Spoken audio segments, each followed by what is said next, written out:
The Doctor Who Alhambra Podcast. Real Doctor Who fans with real Doctor Who opinions. Hello and welcome to today's episode of the Doctor Who Alhambra Podcast, episode 361. I am your host, Brett. Joining me in just a moment will be my co-host in crime, Liam. Hello. Now, fun fact regarding this podcast. This was actually recorded as a two-chunk whole podcast, but as Liam was on the fantastic MacBook Pro microphone, I decided to try to use an AI cleanup generator to fix his audio track to make it sound, a little bit more professional and without lots of background noises and distortions. In doing so, there is some artifacts, there is some oddities that will come up from time to time, and I will tell you, Liam's voice might not sound 100% natural. So that's just a little bit of fun tidbits and housekeeping information. This podcast, again, kind of goes in conjunction with the previous one, as we reviewed the Big Finish's 60th anniversary, 61st anniversary, Once and Future, Coda, the Final Act. This is where we take a look at an article focusing on the Once and Future, the power of the Doctor, the degeneration that occurred, and a whole bunch of other things that tickle our fancy, revolving around RTD and some other stuff. So sit back, relax, and enjoy this episode of the Doctor Who Alhambra Podcast. Anyway. All right. Where else? Oh, did you want to talk about the Did you want to talk about the Video of Doctor article, with the degeneration, regeneration thing? Let's see. Where did you want me to begin? Because I wasn't sure. I mean, we can just read the article and, because I think it does a pretty good job of explaining the whole degeneration, regeneration thing, which I didn't even realize that had actually happened in Power of the Doctor. That's how well written that episode was. Do you know what I mean? Oh, it happened in Power of the Doctor? Yeah. Okay. All right. Yeah. So, I'm going to start off. So this is from doctorwhotv.co.uk entitled The Mystery of Degeneration in Doctor Who Explained. So it says, with a recent release of the 61st anniversary special, Once and Future Coda, the final act from Big Finish, Whovians should be delighted with the unexpected and much needed closure to one of the Doctor's most important stories. Coda is a bonus release, then shouldn't I got it for free, to a story that was once thought to have ended, and it's a game changer. What was that? Once thought to have ended. I know. After being shot by a degeneration weapon, the War Doctor has finally recovered. This article serves as both a processing of baffling transformations of degeneration, as well as a reminder of how such transformations keep the show and its family alive.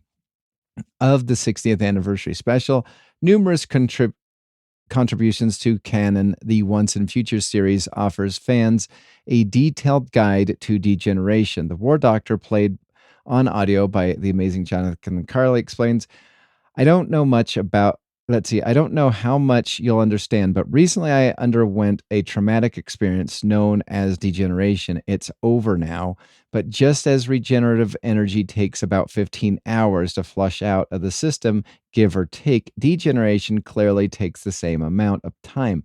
It's slightly more powerful substance, like an angry scar tissue. And this is bad for two reasons. One, it means I'm subtly altering reality wherever I go. And two, my time stream is lit up like a Christmas tree. Though the 60th anniversary special, The Giggle, adds bi-regeneration, I hate that so much, to canon as well, the Once and Future series is preoccupied with making sense out of the association that fans have had with regeneration and degeneration for decades. Now, after what the War Doctor has been put through with the Once and Future series, we finally have what we need to understand the difference between regeneration and degeneration. I'll tell you, this is a really long article. I'm not sure going through all of it. I'll skip around. So it says in 2022, the BBC centenary special Power of the Doctor brought forced regeneration back to our screens after it was last seen in the second Doctor's regeneration story, The War Games. While audiences knew that the centenary special would be the 13th Doctor's regeneration story, who could have predicted that she would be forced to regenerate into the Spy Master? What? Uh-huh. I don't think I read that and like comprehended that. Yeah. Yep. Forced? Yeah, she was forced by the Master. Yeah, it happened. I thought that was a body swap, though. No, apparently not, which I thought, okay, yeah. I know, right? I hate that episode even more.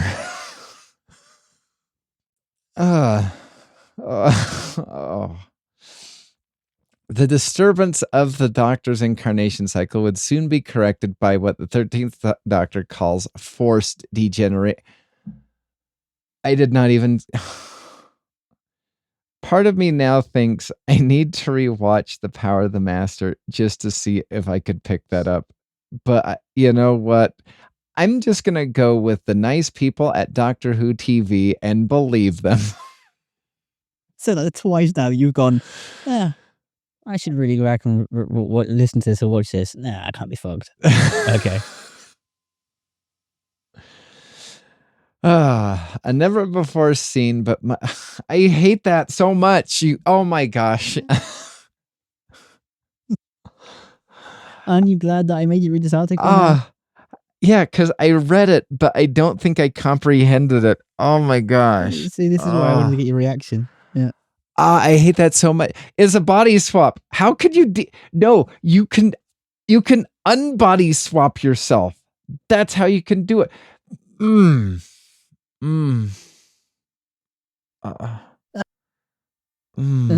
Okay.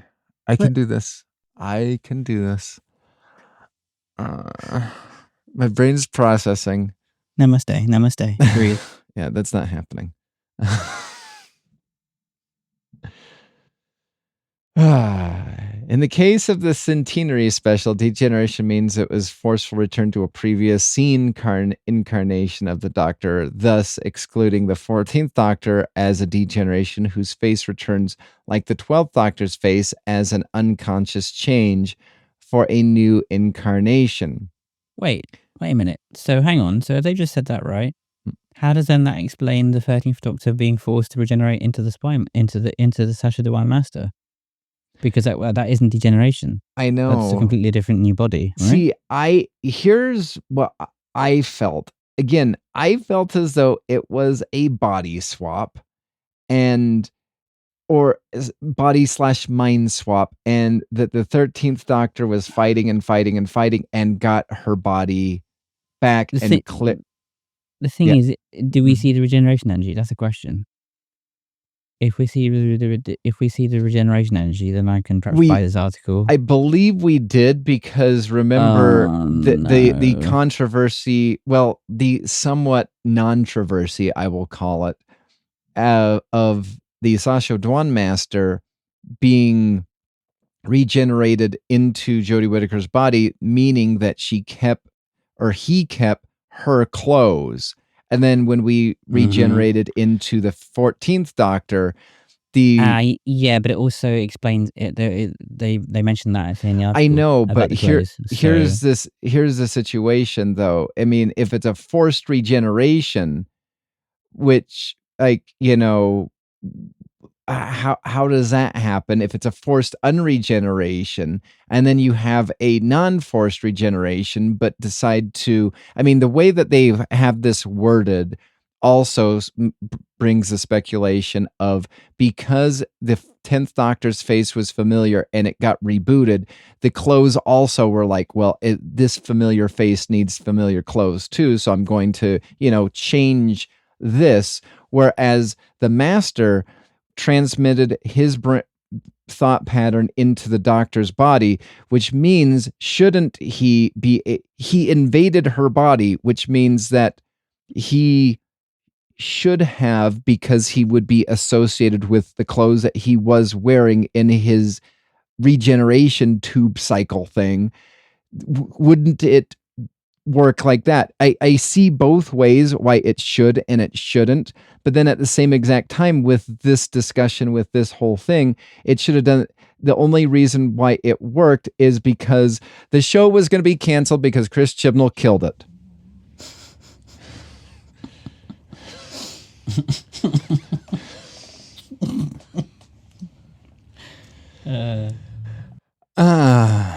Okay. So, where was I? Produced in parallel to the centenary special, the 60th anniversary Once and Future guides us through degeneration scenario to understand how the process works in accordance to the established rules of the Whoniverse. During the extraordinary events of Once and Future's final last year, each incarnation of the Doctor the Big Finish had the license to publish appeared together in concert of degenerations, with the exception of the Ninth Doctor, who only appeared in the 60th anniversary special Once and Future Time Lord Immemorial in a crossover with the David Warner Unbound Doctor. As one of the antagonist minions addressed him, degeneration makes it so that the Doctor is dragged through his own timeline, his entire being, face, clothes, and even scar, rather than being healed of the body. Well, I always assume that. I always assume that because he was being ripped apart, and that makes sense.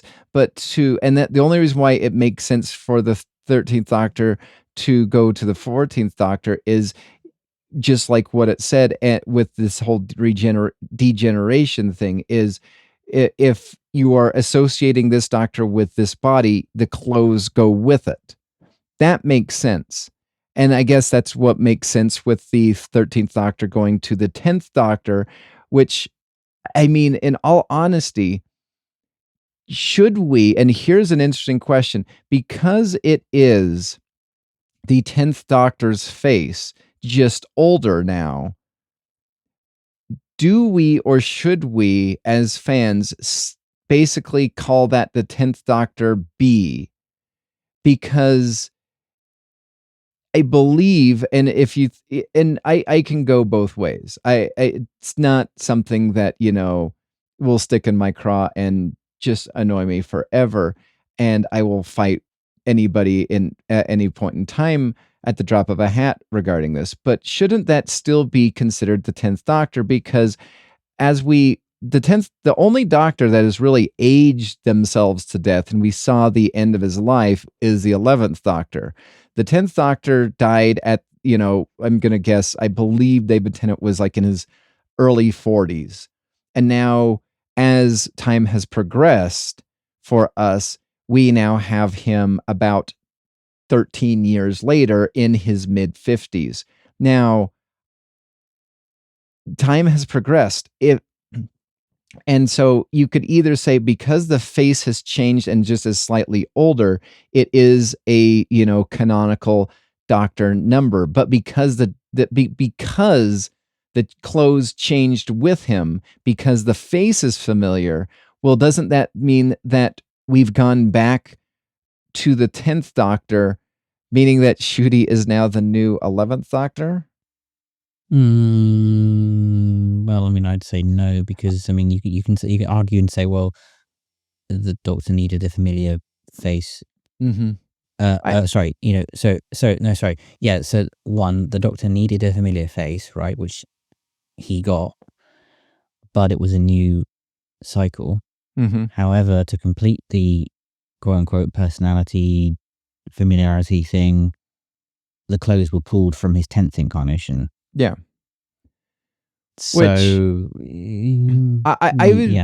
I wouldn't, and I just said the 10th Doctor is the new, or the 15th Doctor is the new 11th Doctor purely by jest, but I would make I'm kind of making a case that Ncuti possibly should be the 14th Doctor, it was Degeneration that pulled the 10th Doctor from where we last saw him through the regeneration cycles up past the 14th Doctor because of this story. I'm not, and it's not going to be something that I argue with people over, but I'm making the argument that Ncuti should be the 14th Doctor, and we just had the 10th Doctor, shoot Revisited. up one. Yeah.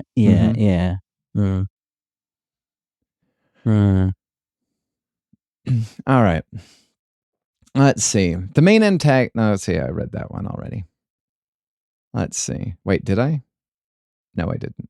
The main antagonist of Once and Future invents the transcendent technology she names the Diamond Array in order to bend the very rules of the Whoniverse. Just like the Spy Master, the Centenary Special, it would be another renegade, of course. The Time Lord who warps the rules regarding the sequence of the Doctor's many lifetimes to ridiculous extremes, using the metaphysical disarray of the Time War as a background for her scheme. The magic sands of the multiverse seen in the Time Lord Immemorial. The Diamond Array Madam Union does the impossible and achieves the creation of a paradox whereby incarnation 1 to 12 of the Doctor can play in the time-locked sandbox of these anniversary specials, which I will tell you, that does make it special right there, because I believe you and me and Legion to some extent have always talked, wouldn't it be fun for the 7th Doctor to be in the Time War? Because I think he would be really good. The interesting thing about that, though, is that his story basically was a pause on the whole Once and Future type of a situation, and we really didn't have him do anything regarding the Time War per se. No, but it's just a shame. Mm-hmm.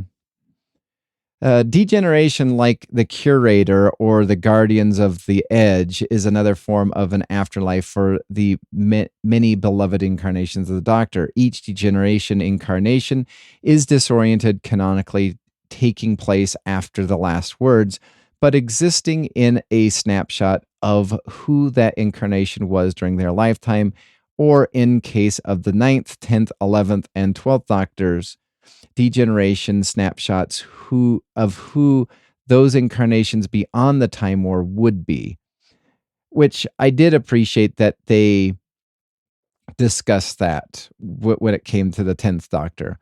The antagonist's invention, the Diamond Array, uses power of at least 317 black holes. Oddly specific. I know, right? It's not going to work. We've only got 316. Crap. I know. It's kind of like, the DeLorean's time machine, Gotta get to 83 miles an hour. Exactly. Or whatever. Yeah. Yeah, I think it's 88. 86, nope. You're just speeding. For the pathologically pointless pursuit of making the Doctor feel what Madam Union feels in being such a unstable person. To put it simply, Madam Union's plan failed. Instead, the Union scheme actually functions as a bridge to help the Doctor's family in Classic Who, like Susan, to make the crossover to New Who and beyond. I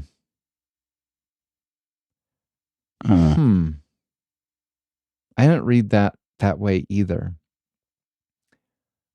I don't think I like that word, New Who. Because we use it a lot, don't we? Well, I mean, we use it as per se connecting / bridging the, classic series to the new series. Mm-hmm. And, because there was the Wilderness Years. If there wasn't any Wilderness Years, it would just be all Doctor Who. It wouldn't be classic series or whatnot. But because the Wilderness Years existed, classic, New Who, or whatnot.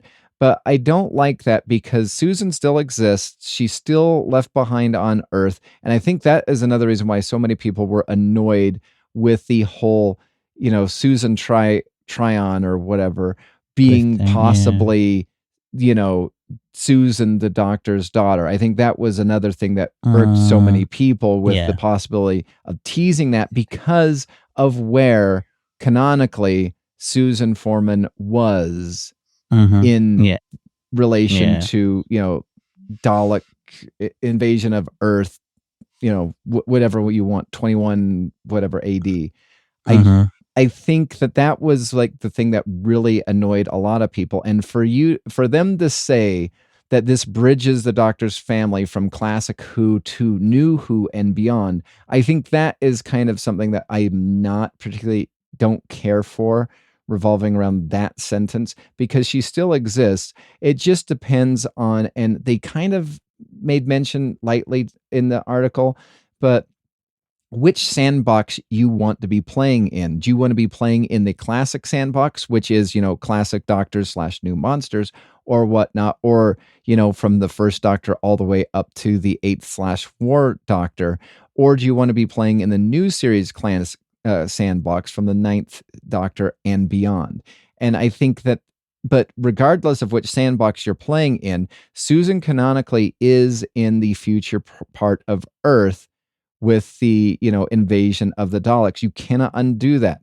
And that's why I was always like super annoyed that Chibnall needed to fix something stupid with regards to the, this timeless child thing because of the brain of Morbius thing. However, according to Remembrance of the Daleks, Skaro has been blown up, and yet we've been able to be on Skaro multiple times in New Who. Like, what is the canonically bigger problem? I think the planet of the Daleks not existing past season, 24? 25? 25. I think that's a bigger problem than, faces on brain. I mean, it is, but then the Time War and stuff and things, and that's why it's obviously there in, that's why Davros is there in season 4 and series 4, and that's why it's there in Capaldi's era, season 9. Sorry. Yeah. So, like Gallifrey, it's been destroyed and brought back and destroyed and brought back, and oh wait, it's gone again. So yeah, I think that you can argue that Skaro and Gallifrey are inextricably linked even. So I mean, you could go as far as to say that without one you can't have the other, maybe. So especially now, I mean, I interesting synopsis. I want to pose this question back at you because I think this is actually more interesting than what happened in The Timeless Child. Wouldn't it be more maniacally evil for the Master to not go to Gallifrey and murder all the Gallifreyans and Time Lords? Wouldn't it be more maniacal for him to do that to the Daleks? Why would he though? I mean, what would be the point? Yeah, well, I mean that will be kind of interesting to see. Because first off, I mean, the Cyberlords, regenerative Cybermen or whatnot, I hate that idea. But for him to have maybe per se combined the Cybermen with the Daleks using the Cyberium would be more maniacal. And I still feel as though Gallifrey was still on the verge of coming back into being. Yeah. I struggle with him murdering and destroying a whole planet that was still kind of on the outskirts of coming into existence, where you have the Daleks who are the big bad, who do destroy and whatnot, but you also have the whole, fourth Doctor, do I have the right? And I think that would be quite interesting because it would have basically made the Doctor taking the Genesis of the Daleks type of a situation and, do I have the right to do this? And then the Master basically going, did it for you. Remember when you failed to do that? Didn't the Master already do that in Genesis? Whatever it was. Yeah, but didn't they undo that also at the very end? At the anti-Genesis? Yeah. They did. But, I figured it. I know how the Master destroyed Gallifrey. Do you know who it was? Who? It was the frog. Of course, the frog. Mm-hmm. Yep. The frog. Oh, that frog sucks so bad. Yeah. That's why I said it. All right. So it says ... and future. So here's a subhead. So it says canonical New Who milestones such as Jenny becoming the curator's companion, the first Doctor featuring the 10th Doctor's story with Missy, the 9th Doctor meeting the Unbound Doctor, the Lumiat, Susan meeting River, and the 10th Doctor getting to say goodbye to Susan.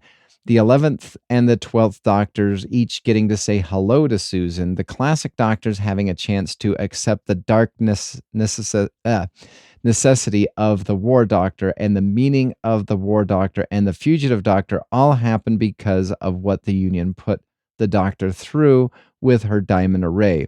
Interestingly, while the Doctor and the Master both are affected by the degeneration weapons, Susan and the River are both immune to it, ironically being more stable Time Lords. Interesting. If you can say River Song I've was never stable. thought of River as being stable. I mean, didn't they distinctly say she was a psychopath? Uh-huh. So how can you be a quote-unquote psychopath and be stable?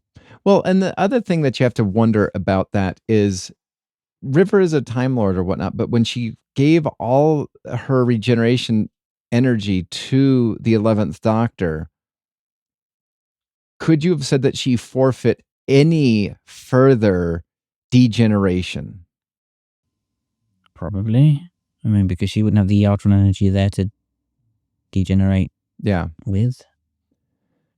So, and then it says, fittingly, for an anniversary special, dozens of characters invited to play in this Time War story using the authority of the 4th Doctor.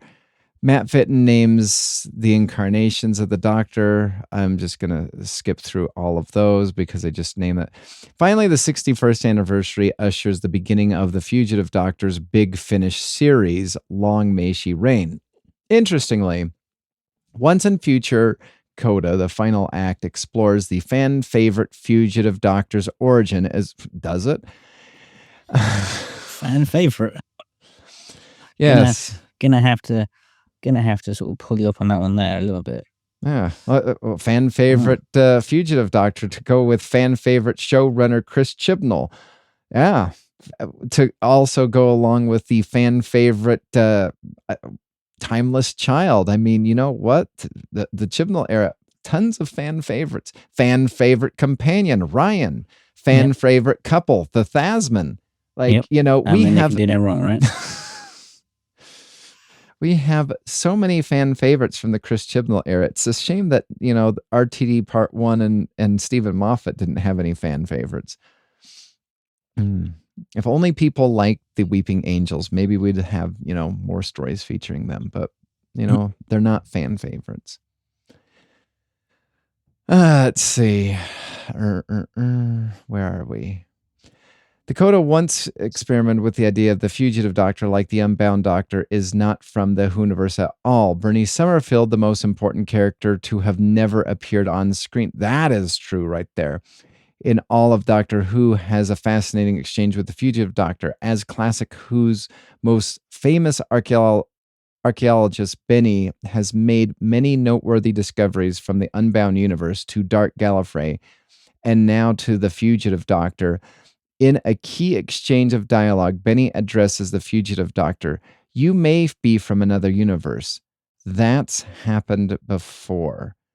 I did like that line in Once in Future, and I will say, and let's just go back to something that this article brought up about bridging the classic to the new. I would be all in favor for that this Joe Martin Doctor is the Doctor in a similar timeline, but also from a different alternate universe, which is now in this universe. But I mean, think about it, right? Because again, he's almost laying the groundwork. He says that the Doctor was found, right, by a rift to another dimension. Yeah. So, for all we know, all these incarnations that we've seen of the Timeless Child was just Joe Martin. Yeah. Oh, interesting. Huh. All right. Let's see.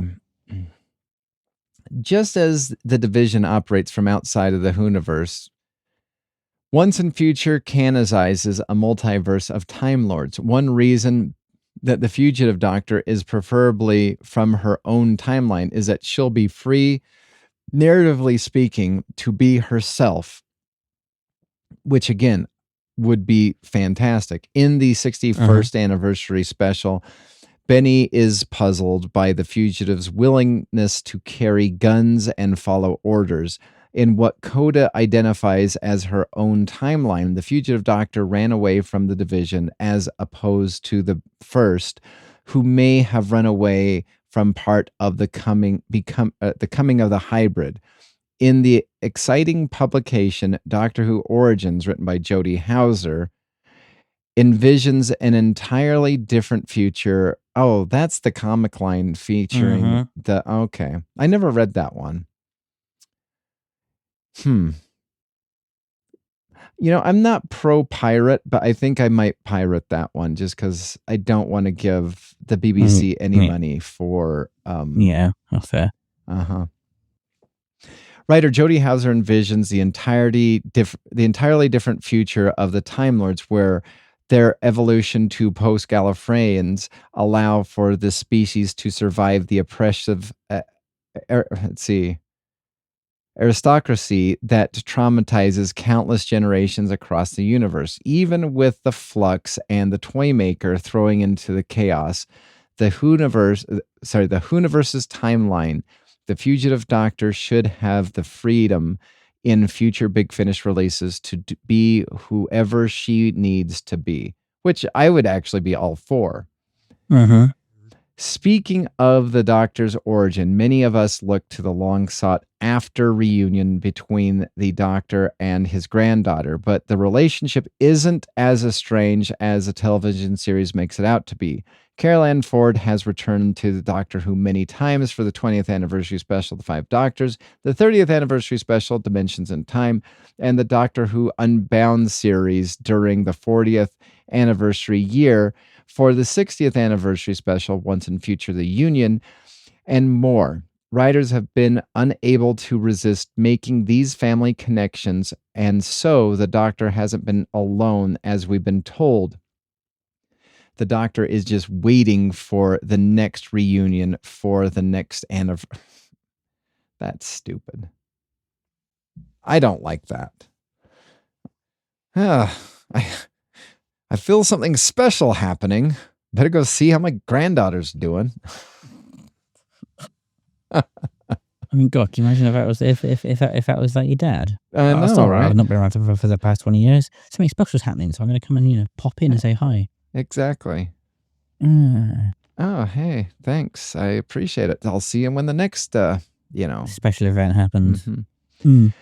Let's see. The connection between the Doctor and the family has always existed. It's time we recognize what's always been with us and remember, now at autumn's end, with the United States eventually having to decide to play with RTD's years and years timeline, the fourth Doctor's... That doesn't age well, is it? No. That's really not age well. Which not in a good way. Transitions us to the next article and whatnot.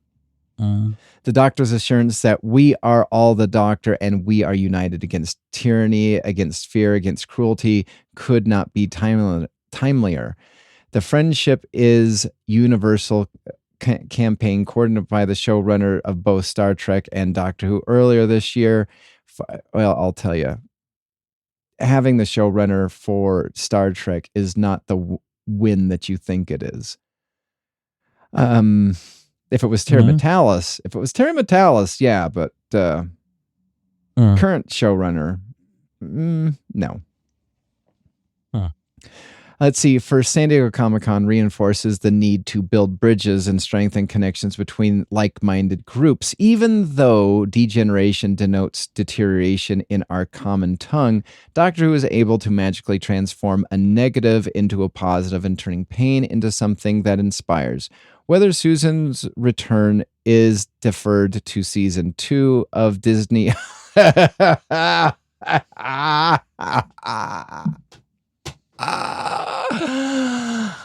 didn't catch that either too last time.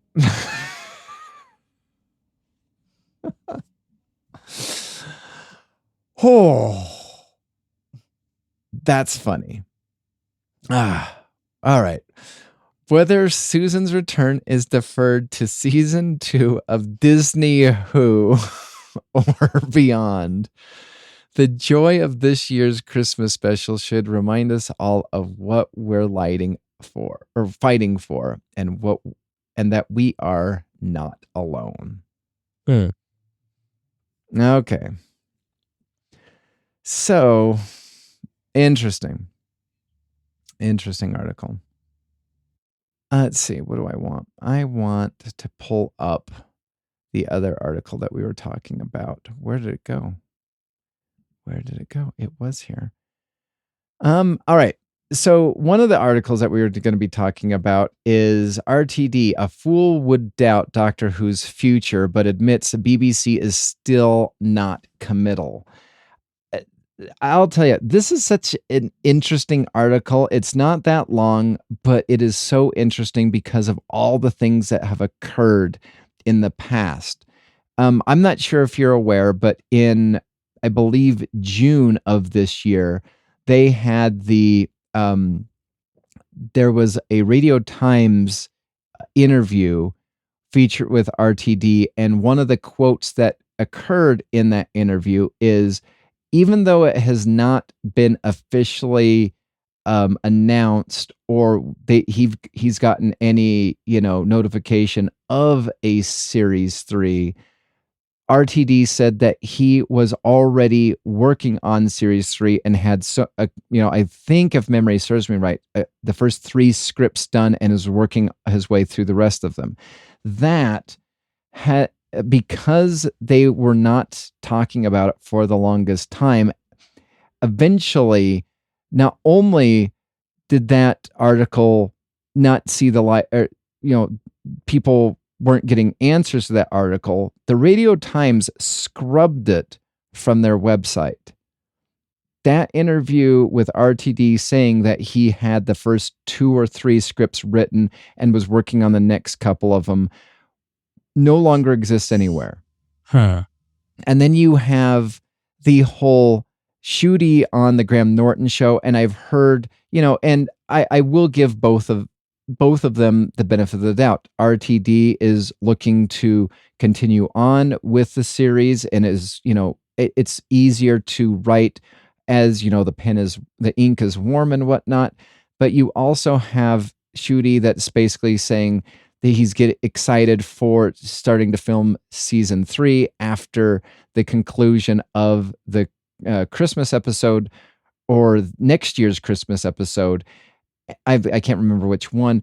And the BBC scrubbed that from the Graham Norton show. So you have 2 situations of information being scrubbed, one by the BBC personally, and the other one by, I guess you could say, the BBC's lackey, being the Radio Times. And so then we have this one where it is,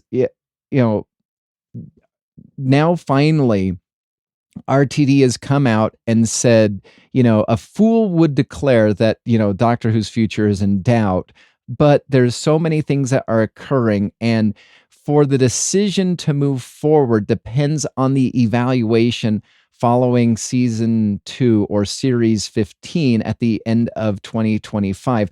I think that, for me personally, has everything with a massive asterisk.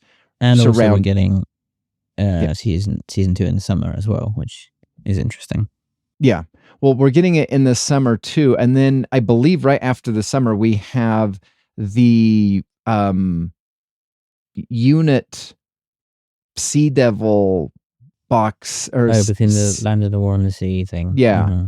So we have that one too. And so, I don't know.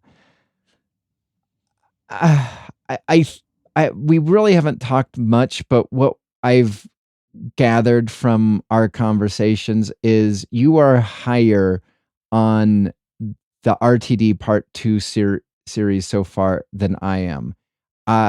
Space Babies was a mess. And to me, the only really good episode of all of it was Stephen Moffat's Boom. Like, that is the highlight of season 1 or series 14 for me. Oh, yeah. Yeah, definitely. Boom. Yeah, Boom was a good episode. I still don't see people rave about 73 yards. Mm-hmm. I'm still like, why? Well, and the interesting thing about 73 yards is when it came out, I was scratching my head, and Doctor Who YouTubers constantly were making videos, like even the ones that are like the pro, everything is perfect, everything is fine situation, were making videos going, I'm at a loss here. And when you have the toxic positivity people basically saying, I'm at a loss here, I think you've got a problem. Yeah. I mean, again, it could have been a really good episode. But it didn't answer any questions. No. Which I think it was his main problem. If it answered just that one question about who the woman was or why the woman was there, I think that would have been fine. Mm-hmm. You know, I was expecting kind of a Welsh folklore story with with like fairies and them causing mischief and time stuff, and I think that would have been interesting. But yeah, we got what we got, and some politician guy who didn't really feature, but then featured because Ruby stopped him in the future, and that was then also mentioned in the Empire of Death because of Ruby's mum or something, who couldn't be found on a register anywhere in the UK for some bizarre reason, and yeah. Don't know. Had potential. Fell flat on its face. Yes. Well, episodes were good apart from Boom. I had massive problem with Dot and Bubble. Like, I like Dot and Bubble. my massive problem with it was, so you have these like slug creatures. Now, granted, the people have become. I think I would have been more fine with it had it not been like the whole racist type situation. I think you had a fantastic story about a civilization that was so into AI, so into social media, so into this, that they were ignoring the problems in front of them. I think if they would have kept with that, I think it would have been a fantastic story. Because again, but there was so many inconsistencies that I didn't like, even regardless if that was the main story. And that was, she's walking around and, being driven, basically going on standby while the AI is telling her how to go. The instant it turns off, she has no clue how to walk, period. And then you have the situation where the AI is telling her to walk forward, and I like this kind of, but she is forcing herself to walk forward into the open mouth of these like slugs with tentacles or whatnot, because she's so utterly brain dead that she can't think for herself. Like there's two interesting aspects there's one interesting aspect, that itself, but then how can she get to that point where, because she wasn't even like looking at it, sort of, she was trying to divert her eyes, but she went from unable to balance when the AI was off to immediately able to, she heard it tell her to walk forward, so she decided to do that.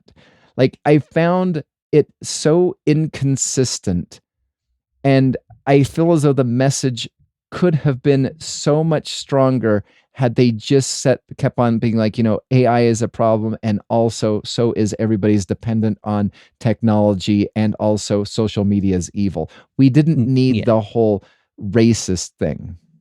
Yeah, I mean, I know what you mean. I still thought it was a good gut punch, but I think you're right. I think she could have still done that and gone, I don't care, I'm going to do whatever, because, being narrow-minded and just being in her own quote-unquote bubble, they could have just gone, nah, we're good. We're gonna, we'll be fine. Like the seeing it from a rose-tinted glasses point of view perspective. The wall being pulled over their eyes because they're in their own echo chamber. So they could have done it that way too.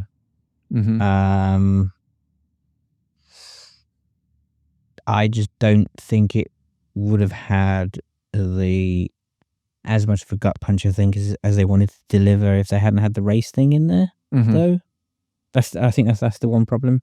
That's why they didn't do it. I mean, I think they could have done it at a different episode, but I feel as though I think the topic of social media, over-reliance on technology, and also the scariness of AI, you didn't need. It's like Spider-Man 3.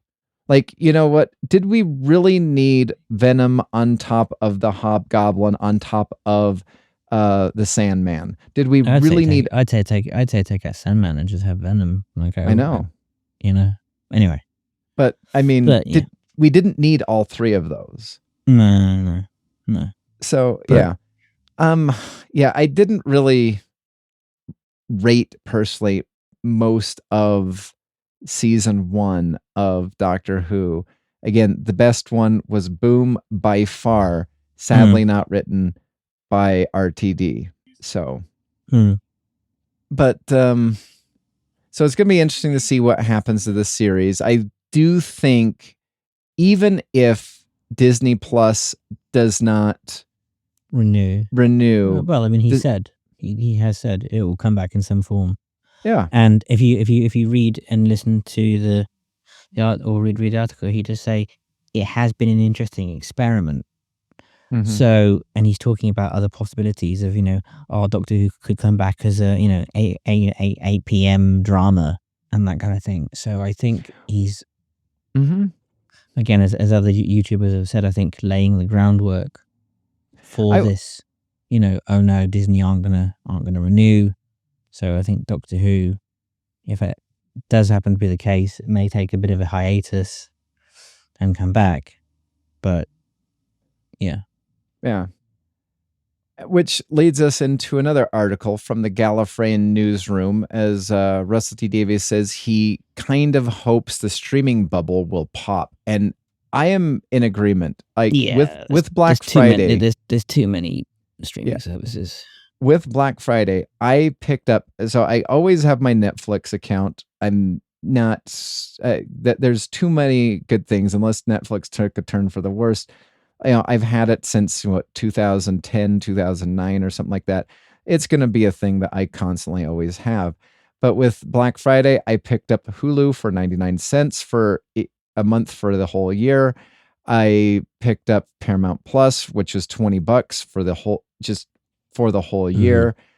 Like, I picked up all these streaming services for cheap because I'm not paying full price and there's too many of them. So if I'm going to be paying full price for all of them, I'm going to be picking them up around that time so that I can. And that's the thing. Like, you have to search for like, oh, I want to watch a show. Okay, where is it being streamed in a country? And like, I did it with my mum. I was like, because she wanted to watch. Oh, what was it? I can't remember. It was a TV. I can't remember. If it was a TV show or a film, and I had to literally go and look for it, and to find out that it's actually being streamed on Paramount Plus. Do we have Paramount Plus? Oh yeah, we do. Oh okay. Like, so it's just one of those, and you just think that's crazy. The fact that they advertise a show, but they don't tell you where to watch it either. Like.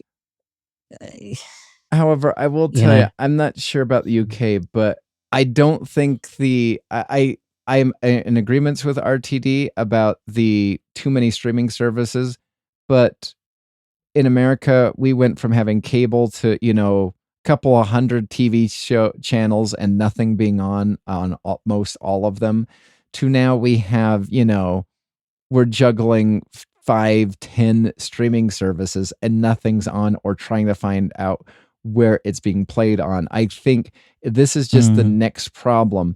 The struggle is, and this is quite interesting because I watched a YouTube video discussing kind of what RTD was talking about, but everything else is every single, so the BBC has their overnight viewing figures. They also have their week-long viewing figures. And now, even though it's always been a thing, I kind of am annoyed that, the BBC is now saying that, season 1, this is the viewing figures for a month. So it's not doing that bad. Where was this during Peter Capaldi's, reign?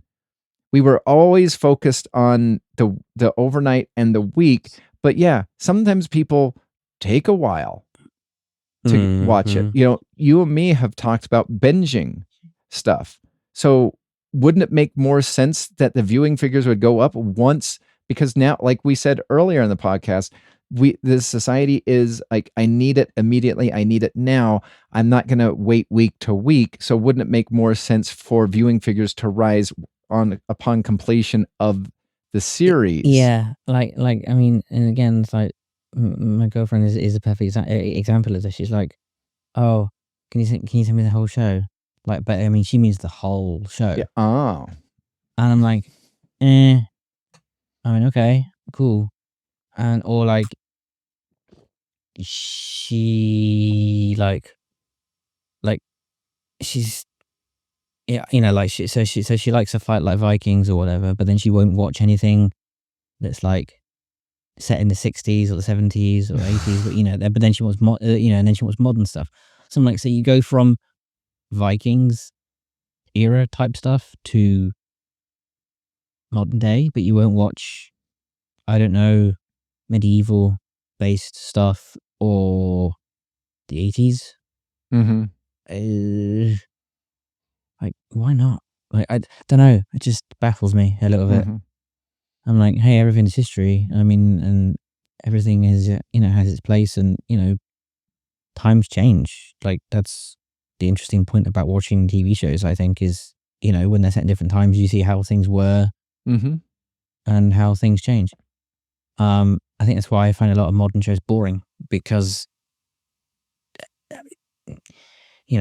it's modern time. Like, I started to rewatch Charmed right the other day, and I was like, oh my god, 1998, 99, they didn't have smartphone. They didn't have smartphones. Yeah. Oh my god, this was such a cool time. Like, people had to talk. People they got their news in a newspaper. Like, there was no social media, and I'm like, we were so much better off. Yeah. In a lot of ways. I don't know. Either that or I'm just getting old. I don't know. It's probably a bit of it's a little bit of both, but you are right. Man. Like, No, I loved growing up in the 90s. I just I think super fun decade. But yeah, and so I think it's interesting because, I think this is also has some connection, like we previously talked about being picked up for a season 3. Will Disney Plus be backing it? How will it go? But I think this streaming bubble, and I noticed it on Black Friday, and I've been noticing it from here and every so often, is you now have like the only streaming company that actually consistently makes money is Netflix. Everybody's trying to copy Netflix, but like all these other things, Peacock loses money, because in Paramount Plus loses money, Disney loses money. Like all of these streaming platforms constantly lose money, and so now they're trying to combine together to give you what was it? HBO Max had sent me a deal. Like if you pay $16.99, we'll give you HBO Max for each month. We'll give you HBO Max, we'll give you Hulu, and we'll give you Disney Plus if you get this package. And it's just like the desperation of all three of these networks working together to get you to subscribe to them is so evident because of there's too many streamers, too much money. Yeah. And the thing is like, and people go, oh yeah, Netflix, it's crap. They're just their shows are so cheap and putting out. Yeah, but that's how they're saving money. That's how they're doing well, because they may not, because they're not spending. Oh, what was it? 160 million on a TV show that nobody fucking liked. Well, looking at you, Acolyte. Do you know what I mean? Like, there you go. There's your problem. Well, not only that, but there was another article that I read yesterday. Rings of Power. Oh my word, that is a mess. Anyway, there is another article that I read yesterday about the difference between Star Trek: The Next Generation, DS9, and Voyager. And this is really interesting. They said DS9 and The Next Generation, the average episode per episode throughout all their season runs. And I think the way, and I didn't like how they wrote it because I feel as though they're lumping in. Do you mean time? Do you mean money? What do you money. Money. Sorry. Oh, okay. So I think, and I didn't like how they wrote it because I feel as though that they were being kind of somewhat disingenuous on it. But I think what they did is they took the amount of money it cost per episode from, the first Next Generation episode all the way to the last Deep Space Nine episode and averaged it all out. So I didn't like that they did that, but it's quite interesting to see what you just barely just said is the average price of an episode of Next Generation and Deep Space Nine is $1.3 million for one episode. That includes cast, crew, whatever. I mean that's still a lot, isn't it? It is a lot, but did you know just a couple of years later when Voyager was released, their pilot cost $26 million. No way. I did not know that. Jesus. So it's like, what happened between the end of Deep Space Nine to Voyager? And I think not a lot because they were running concurrently. Not Deep Space. I thought Deep Space Nine ended and then we were without Star Trek for a while because I know Next Generation. Really? No. End of season 7 was happening, and I think the overlap was really small. Really small. I think. I mean, we can look it up. Yeah. I mean, look on Google. See when the last episode of DS9 aired, and the first episode of Voyager aired. I'd be interested to know actually, like if that's, because I'm almost sure. All right. Yeah, they were running concurrently, I think. So let's see. I know near the very end, the Next Generation Was Next Generation running concurrently with that also?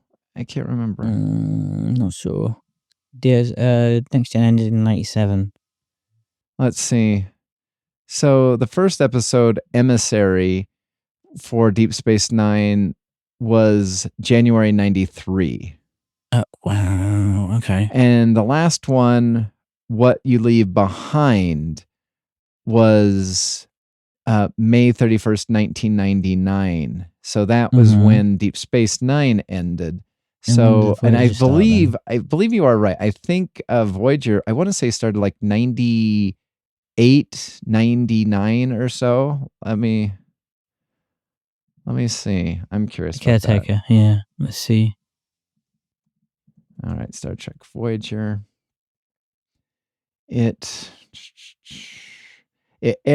So there was a lot of crossover. January 15th, 1995. And it went to 2001. So it went 2 years beyond what DS9 was doing. Because then you had Enterprise from 2001 to 2005. Mm-hmm. So Christ knows what happened. Mm-hmm. But yeah, I thought that was interesting that they said the average episode for Next Gen through Deep Space Nine was 1.3, and just the pilot for Voyager was 26. So well, but I think that's what we're struggling with. Is there's like all of these things are so expensive that it's it's make or break. And if people are watching TV like your girlfriend is, they need the viewing figures, because another thing that I saw on a YouTube video is every single one of these streaming platforms report their numbers differently compared to another one. The BBC is doing it, and their iPlayer is doing it through how many people watch. But what is a watch? Some say that it is you have watched it for 2 minutes. So if you watch it for 2 minutes, that's a watch. And Netflix does theirs through time viewed. And so I think everybody has their own different calculations and different kind of estimations about what a watch is. Yeah, which doesn't help. So I don't know. It's all a bit nuts, isn't it? Really, it is. All right. I think with that, is that it, or is there any more news? I'm trying to think. If there's been any more interesting news that's come out. Releases of Big Finish. The only thing Paternoster Gang. The only thing I've wanted to talk to you about or Doctor Who or Big Finish wise is the return of the Companion Chronicles. Yeah. I love they close it. We're done with this. Yep. Guess 3 years, and then they bring it back, and then they close it again, and then they're like, "Oh no, wait, it's back again."